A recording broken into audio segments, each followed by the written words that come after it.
Well, closest to you, that is Mike Edwards. Now remember, the challenge is part of qualifying. Mike Edwards is not yet in the field.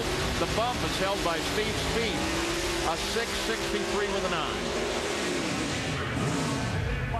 9. Mike Edwards and Roger Brogdon. And remember, Mike Edwards has lane choice because it's based on your points position coming into this race.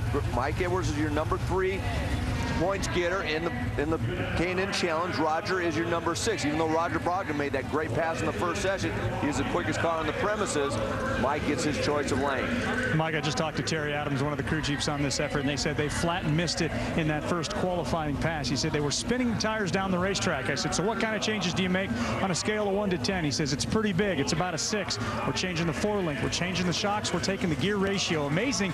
Mike Edwards has never won this event, and once again, he may be susceptible right here. That's a lot of changes to make to come up there, but I mean, obviously they were way off to not be able to get down the track in that first session.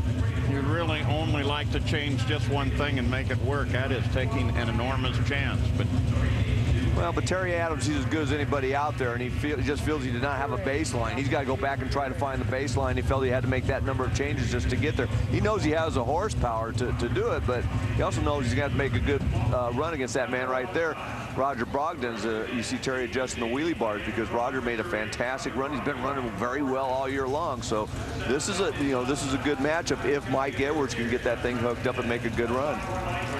And with Roger, you're talking Victor Cagnazzi power.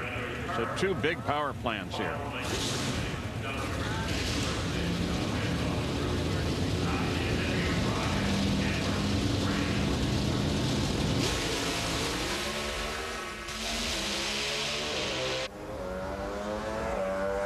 It's all Edwards.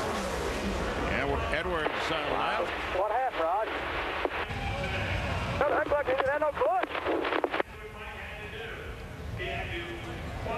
Wow, you heard the radio call from Roger Brogdon. He said it felt like it just didn't have any clutch. So basically it was slipping the clutch.